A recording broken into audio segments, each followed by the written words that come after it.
Hi everyone. So আজকে এই পর্বে আমরা যা বিষয় নিয়ে কথা বলবো তা হচ্ছে link panel. Link panel in design কাজের একটা অন্যতম গুরুত্বপূর্ণ টপিক। কেন গুরুত্বপূর্ণ টপিক? এই টপিকটা আপনি যখনই দেখা গেল যে কোনো প্রকার আউটপুট নিয়ে কাজ করবেন, যে আউটপুটের আপনার হাই ডেফিনেশন ফরম্যাট দরকার বা এইচডি ইমেজেস দরকার, যেটাতে আউটপুটটাতে অনেক সুন্দর প্রিন্টেবল হয়, তখন দেখা যাবে যে আপনার এই যদি লিঙ্কগুলো সঠিকভাবে প্লেস করা না থাকে, তখন দেখা যাবে যে আপনার আউটপুট ইন্টারলি ফেটে যায় এরকম। সো আমরা এখানে যে বিষয়টা নিয়ে কথা বলবো তা হচ্ছে লিঙ্ক প্যানেলগুলো। তো চলুন আমরা লিঙ্ক প্যানেলটা কোত্থেকে পাবো। লিঙ্ক প্যানেলটা এখানে উইন্ডো থেকে লিঙ্ক, আমরা এখানে লিঙ্ক প্যানেলটা পাবো এবং লিঙ্ক প্যানেলটা এন্টায়ারলি একটা নতুন এক্সপিরিয়েন্স আমাদের এই ক্ষেত্রে। সো লেটস সে আমরা কি করব, এখানে কিছু ডেফিনেশন বোঝার চেষ্টা করি। এই যে ইমেজটা আমরা যদি এখানে দেখি যে গো টু লিঙ্ক, যে এই লিঙ্কের মধ্যে আমাদের ইমেজটার কাছে চলে আসলাম এবং এই ইমেজের মাঝে আমার এখানে কোনো স্ট্যাটাস যে ওকে আছে, কিন্তু হিরো সাপোর্ট আমি যদি এখানে যাই, এ হচ্ছে এন্টায়ারলি ইমেজটা। এই ইমেজের মধ্যে যে মিসিং, এই লিঙ্কটা মিসিং আছে, দেন এটাও মিসিং আছে, থার্ড হচ্ছে স্টক 1 এবং এটাও মিসিং আছে, এটা ওকে আছে ওকে, এবং তারপর স্টক 3 এটাও ওকে আছে, জাস্ট মিসিং আছে 3টা, ওকে আছে 3টা। সো এখন আমরা যা করতে হবে তা যদি করি, আমরা ধরুন আমাদের এই লিঙ্ক প্যানেলের যে জায়গা থেকে, যে ফোল্ডার থেকে, যে সোর্স থেকে আমাদের এই ইনফরমেশনটা আসলো, আমরা যদি ওই ইনফরমেশনটা লিঙ্কটাকে রিমুভ করে ফেলি, রিমুভ করতে বলতে আমরা কিভাবে করতে পারবো, আমরা চাইলে স্টক ইমেজের জায়গায় আমরা জাস্ট স্টক লিখি। ওকে, তো লেটস সে আমরা এখন আপডেট করব। এর সাথে সাথে দেখবেন যে আপনার এই লিঙ্কগুলো এখন আর মিসিং হয়ে গেছে। কেন হয়েছে? একমাত্র কারণ হচ্ছে যে আমরা যেই জায়গা থেকে, যে পজিশন থেকে বা যে ফোল্ডার থেকে আমরা লিঙ্কগুলোকে কানেক্ট করেছিলাম, তার সাথে তার সম্পর্কটা বিচ্ছিন্ন হয়ে গেছে। এবং এতে করে কি হবে? এতে করে একটাই কাজ হবে যে আপনি আপনার যে ফাইনাল আউটপুটটা দিচ্ছেন, তখন এই লিঙ্কটা যে পাবে না, ফাইলটা যে সে খুঁজে পাবে না, তখন সে তার হাই ডেফিনেশন ফরম্যাটটাকে দেখাতে পারবে না বা এক্সট্র্যাক্ট করতে পারবে না। কারণ আমরা যদি ডিসপ্লে পারফরমেন্স টিপিক্যালি যাই, তখন দেখা যাবে যে এক ধরনের, আবার এটাকে যখন আমরা হাই ডেফিনেশনে যাব, তখন দেখা যাবে যে আরেক ধরনের আউটপুট আসে। ঠিক সেম, আপনার যখন লিঙ্ক থাকবে, আপনার লিঙ্কের প্যানেলের কাজের জন্য এই লিঙ্ক প্যানেল থেকে অরিজিনাল আউটপুটটা যখন এক্সট্রাক্ট করেন, তখন আপনি ভালো ফলাফলটা পাবেন। এখন আমরা কি করতে হবে, আমরা এই লিঙ্কটাকে চাইলে আপডেট করতে পারি, relink from CC library. Okay, so let's say আমরা এটা সিসি লাইব্রেরি থেকে দেখার চেষ্টা করি কোথাও সিসি লাইব্রেরিতে কিছু আছে কিনা। আমরা সিসি লাইব্রেরি থেকে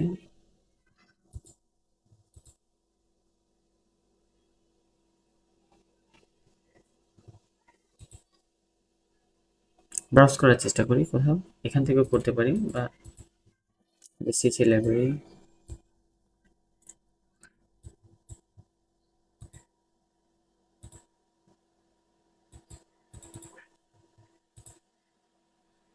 Adobe Stock,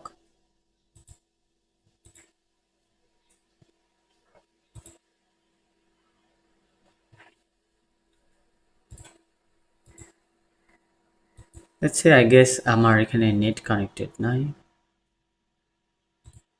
আমরা যদি আমার স্টক থেকে এখান থেকে কানেক্ট করার চেষ্টা করি, যে লেটস সে আমরা এই ইমেজটাকে লিংক করে দিব।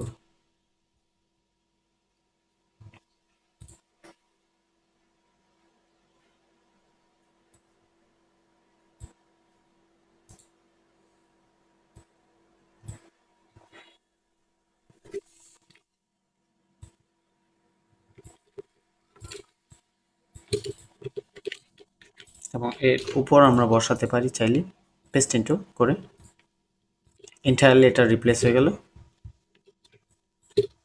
এবং আদার দেন দ্যাট আমরা চাইলে অন্যান্য ফরম্যাট থেকে আমরা এটাকে রিলিঙ্ক করতে পারি।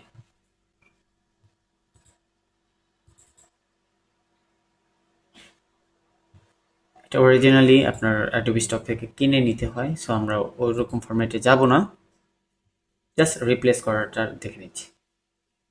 আদার দেন দ্যাট অলরেডি তো আমরা একটা রিপ্লেস করে নিলাম,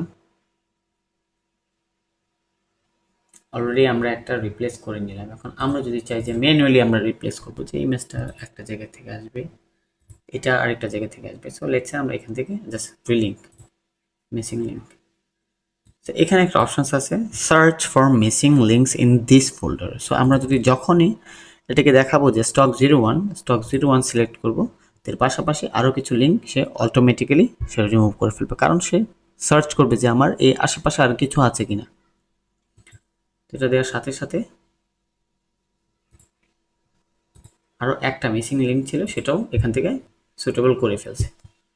সো আই হোপ দ্যাট আমাদের আগের পূর্বে যে 3টা অবস্থা ছিল সেখানে চলে গেছে, এবং দিন শেষে এন্টায়ারলি যে বিষয়টা আসলো যে আপনি আপনার প্রজেক্টের লিঙ্কগুলো আবার প্রপোর্শনালি ফাইনালাইজড করতে পারলেন। এবং আদার দেন দ্যাট আমরা আরও কিছু করতে পারি। আমরা যদি লিঙ্কেবল যে বিষয়টা, সেটা হচ্ছে আরেকটা, আমরা যেহেতু রিসোর্সের সাথে কাজ করেছি, সিসি লাইব্রেরি, আমরা লাইব্রেরি থেকে আমরা যে স্টক যেখানে রাখি স্টকেজ, সো আমরা এখান থেকে কি করব, আমরা চাইলে ইমেজগুলোকে এখানে প্লেস করতে পারি, drag and drop, just drag and drop. এতে করে কি হবে, আমাদের সিসি লাইব্রেরি থেকে লিঙ্কগুলো চলে আসবে।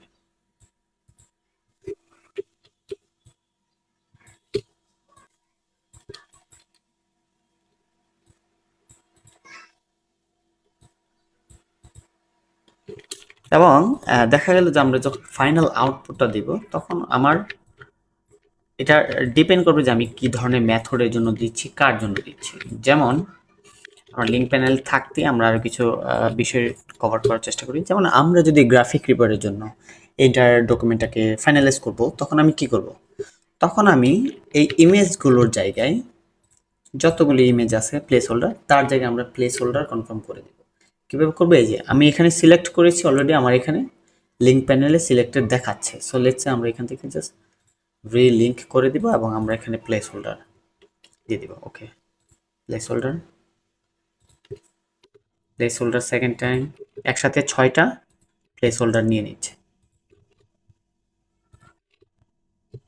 এবং দিন শেষে কি আসলো, আমার আউটপুটটা এখানে চলে আসলো, এবং আমরা এটাকে আবার ধরে ফ্রেমিং থেকে প্রপোর্শনালি দিয়ে দিতে পারি, অটো হয়ে যাবে। আই গেস আপনাদের অলরেডি লিঙ্ক প্যানেল সম্পর্কে আপনাদের মাঝে অলরেডি প্রচুর পরিমাণে তথ্য জমে গেছে, এবং এর ফলে আপনারা মোটামুটি লিঙ্কেবল কাজগুলো নিয়ে কাজ করতে পারবেন। এবং খেয়াল রাখবেন আপনার এখানে যেন কোনো লিঙ্ক মিসিং না যায়, যদি মিসিং যায় তখন দেখা যাবে যে ওই আউটপুটের ফরম্যাটটা ভালো থাকছে না। এবং দিন শেষে আর যদি স্টক বা টেমপ্লেট নিয়ে কাজ করেন, তখন আপনারা এরকম প্লেস হোল্ডার ইমেজ থেকে আপনার ফাইলটা দিয়ে দিতে পারবেন। সো আই হোপ আপনাদের মোটামুটি খুব ভালো তথ্য পাওয়া গেল এই বিষয়ে। Thank you.